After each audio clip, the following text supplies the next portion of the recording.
X raw ਦਾ ਅਫਸਰ ਜਿਹੜਾ ਗੁਰਪਤਵੰਤ ਪੰਨੂ ਹੁਣਾਂ ਦੇ ਸੁਪਾਰੀ ਵਾਲੇ ਕੇਸ ਦੇ ਵਿੱਚ ਜਿਸ ਦਾ ਨਾਮ ਆ ਜਿਹੜਾ ਯਾਦਵ ਨਾਂ ਦਾ ਬੰਦਾ ਸੀਗਾ, ਵਿਕਾਸ ਯਾਦਵ ਨਾਂ ਦਾ ਜਿਹੜਾ ਉਹ ਬੰਦਾ ਉਹ ਇੱਕ ਮਹਾਦੇਵ ਐਪ ਜਿਹੜੀ ਕਿ ਇੰਡੀਆ ਦੇ ਵਿੱਚ ਇੱਕ ਗੈਂਬਲਿੰਗ ਵਾਲੀ ਐਪ ਨੂੰ ਲੈ ਕੇ ਰੌਲਾ ਪਿਆ ਸੀ, ਉਸ ਦੇ ਵਿੱਚ ਵੀ ਜਿਹੜਾ ਉਹ ਜੁੜਿਆ ਹੋਇਆ ਦੇਖਿਆ ਜਾ ਰਿਹਾ ਆ। ਇਸ ਨੂੰ 18 ਦਸੰਬਰ 2023 ਨੂੰ ਦਿੱਲੀ ਪੁਲਿਸ ਦੀ ਇੱਕ ਸਪੈਸ਼ਲ ਸੈੱਲ ਆ ਉਹਨੇ ਗ੍ਰਿਫਤਾਰ ਕੀਤਾ ਸੀ।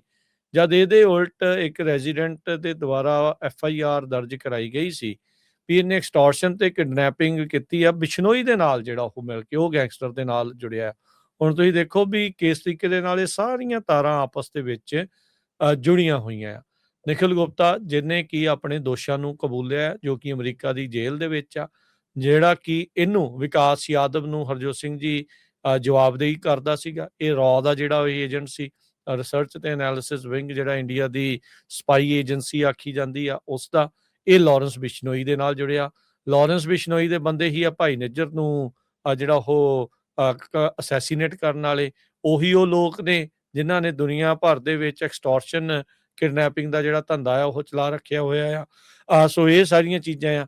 ਸੋ ਜਿਹੜਾ ਮਹਾਦੇਵ ਐਪ ਦੇ ਵਿੱਚ ਹਰਜੋਤ ਸਿੰਘ ਜੀ ਇਹ ਵੀ ਚੀਜ਼ ਦੱਸਣ ਵਾਲੀ ਆ, ਉਹ ਕਹਿਣ ਵਾਲੀ ਦੱਸਦੇ ਜਾਈਏ ਵੀ ਉਹੀ ਆ ਜਿਹੜਾ ਸਤਨਾਮ ਸੰਧੂ ਨਹੀਂ ਆ ਚੰਡੀਗੜ੍ਹ ਯੂਨੀਵਰਸਿਟੀ ਵਾਲਾ, ਤੇ ਨਾਲ ਦੇ ਨਾਲ I think Raj Sabha the member ਵੀ ਆ, ਉਹ ਹਿਮਾਨੀ ਸੂਦ ਦੇ ਨਾਲ ਜੁੜਿਆ ਹੋਇਆ ਆ।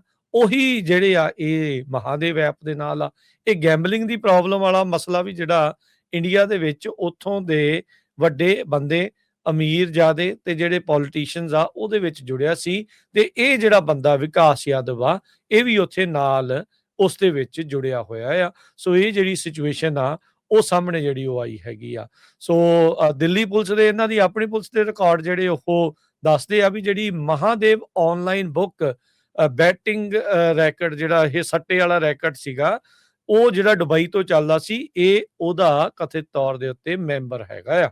ਸੋ ਜੇ ਤੁਸੀਂ ਇਸ ਚੀਜ਼ ਦੇ ਵਿੱਚ ਦੇਖਿਆ ਜਾਵੇ ਤਾਂ ਇਹਦੀਆਂ ਤਾਰਾਂ ਦੇਖੋ ਕਿੱਥੇ ਕਿੱਥੇ ਜਿਹੜੀਆਂ ਉਹ ਜੁੜ ਰਹੀਆਂ ਹੈਗੀਆਂ ਆ। ਜਿਹੜਾ ਹਿਰੇਨ ਜੋਸ਼ੀ ਹੈਗਾ ਆ, ਇਹ PMO ਦਾ ਅਧਿਕਾਰੀ ਆ, ਇਹ ਵੀ ਹਿਮਾਨੀ ਸੂਦ ਦੇ ਜ਼ਰੀਏ ਇਹ ਜੁੜਿਆ, ਤੇ ਹਿਮਾਨੀ ਸੂਦ ਸਤਨਾਮ ਸੰਧੂ ਤੇ ਇਹਦੇ ਦੋਨਾਂ ਦੇ ਦਰਮਿਆਨ ਜਿਹੜੀ ਉਹ ਹੈਗੀ ਆ ਉਹ ਵਿਚਾਲੇ ਆ। ਸੋ ਕੱਲਾ ਇਹੀ ਨਹੀਂ ਵੀ ਇਸ ਬੰਦੇ ਦੇ ਜ਼ਰੀਏ, ਇਸ ਰਾਹ ਦੇ ਬੰਦੇ ਦੇ ਜ਼ਰੀਏ ਬਾਹਰ ਇਹ ਜਿਹੜਾ ਟ੍ਰਾਂਸਨੈਸ਼ਨਲ ਰਿਪਰੈਸ਼ਨ ਕਰਵਾ ਰਹੇ ਸੀ, ਅੰਦਰ ਖਾਤੇ ਵੀ ਜਿਹੜੇ ਪੋਲੀਟੀਸ਼ੀਅਨਸ ਆ ਤੇ ਉੱਥੇ ਜਿਹੜੇ ਅਮੀਰ ਆ ਉਹਨਾਂ ਨੂੰ ਵੀ ਇਸ ਧੰਦੇ ਦੇ ਵਿੱਚ ਜਿਹੜਾ ਉਹ ਨਾਲ ਆ ਉਹ ਫਸਾ ਰਹੇ ਸੀਗੇ। ਸੋ ਹੁਣ ਕਹਿੰਦੇ ਆ ਵੀ ਉਸ ਨੂੰ ਗ੍ਰਿਫਤਾਰ ਜਿਹੜਾ ਉਹ ਕੀਤਾ ਗਿਆ ਆ। ਇਹ ਸੇਮ ਉਹ ਬੰਦਾ ਆ, ਸੇਮ ਉਹ ਰਾਹ ਦਾ ਏਜੰਟ ਆ ਜਿਹੜਾ ਕਿ ਗੁਰਪਤਵੰਤ ਸਿੰਘ ਪੰਨੂ ਹੁਣਾਂ ਦੇ ਜਿਹੜੇ ਪਲਾਟ ਦੇ ਵਿੱਚ, ਉਹਨਾਂ ਨੂੰ ਮਾਰਨ ਦੇ ਜਿਹੜਾ ਪਲਾਟ ਦੇ ਵਿੱਚ ਨਾਕਾਮਯਾਬ ਹੋਏ ਜਿਹੜੇ ਪਲਾਟ ਦੇ ਵਿੱਚ ਉਹ ਸ਼ਾਮਲ ਸੀਗਾ। ਜਿਹੜਾ ਕਿ ਇੱਥੇ ਬੈਠੇ ਜਿਹੜਾ ਨਿਖਿਲ ਗੁਪਤਾ ਸੀਗਾ ਉਸ ਨੂੰ ਹਦਾਇਤਾਂ ਜਿਹੜੀਆਂ ਉਹ ਦੇ ਰਿਹਾ ਸੀ, ਜਿਹਦੇ ਇਸ਼ਾਰਿਆਂ ਦੇ ਉੱਤੇ ਭਾਈ ਨਿੱਜਰ ਹੁਣਾਂ ਨੂੰ ਅਸੈਸੀਨੇਟ ਕਰਨ ਦੀਆਂ ਗੱਲਾਂ ਵੀ ਆਈਆਂ, ਤੇ ਇਹ ਸਿੱਧਾ PMO ਆਫਿਸ ਦੇ ਨਾਲ ਵੀ ਜੁੜਿਆ ਜਿਹੜਾ ਉਹ ਹੋਇਆ ਆ। ਸੋ ਇਹ ਕਹਿੰਦੇ ਵੀ ਰੋਹਿਣੀ ਦੇ ਇੱਕ ਕੇਸ ਦੇ ਵਿੱਚ ਜਦ ਇਸ ਦੇ ਉਲਟ ਕਾਰਵਾਈ ਹੋਈ ਤੇ ਇਸ ਨੂੰ ਕਹਿੰਦੇ ਵੀ ਗ੍ਰਿਫਤਾਰ ਕੀਤਾ ਜਿਹੜਾ ਉਹ ਗਿਆ ਸੀਗਾ। ਸੋ ਇਹ ਚੀਜ਼ਾਂ ਜਿਹੜੀਆਂ ਹਰਜੋਤ ਸਿੰਘ ਜੀ ਇਸ ਟਾਈਮ ਸਾਹਮਣੇ ਜਿਹੜੀਆਂ ਉਹ ਆ ਰਹੀਆਂ ਆ। ਸੋ ਇਹ ਜਿਹੜੀਆਂ ਸੁਪਾਰੀਆਂ ਦੇ ਕੇ ਸਿੱਖ ਐਕਟਿਵਿਸਟ ਆ ਉਹਨਾਂ ਨੂੰ ਮਾਰਨ ਦੀਆਂ ਕੋਸ਼ਿਸ਼ਾਂ ਅਮਰੀਕਾ ਦੇ ਵਿੱਚ ਤੇ ਹੋਰ ਦੁਨੀਆ ਭਰ ਦੇ ਵਿੱਚ ਕਰ ਰਹੇ ਸੀ, ਤੇ ਕਈ ਅਸੈਸੀਨੇਸ਼ਨਸ ਦੇ ਵਿੱਚ ਉਹ ਕਾਮਯਾਬ ਵੀ ਹਰਜੋਤ ਸਿੰਘ ਜੀ ਉਹ ਹੋਏ ਨੇ। ਪਰ ਇਹ ਆ ਵੀ ਉਹਨਾਂ ਨਾਲ ਉਸ ਸਾਰੀਆਂ ਚੀਜ਼ਾਂ ਦੇ ਵਿੱਚ ਜੁੜਿਆ ਹੋਇਆ ਬੰਦਾ ਇਹ ਯਾਦਵ ਆ, ਵਿਕਾਸ ਯਾਦਵ ਆ, ਇਹ ਗ੍ਰਿਫਤਾਰ ਹੋਇਆ ਹੈਗਾ ਆ।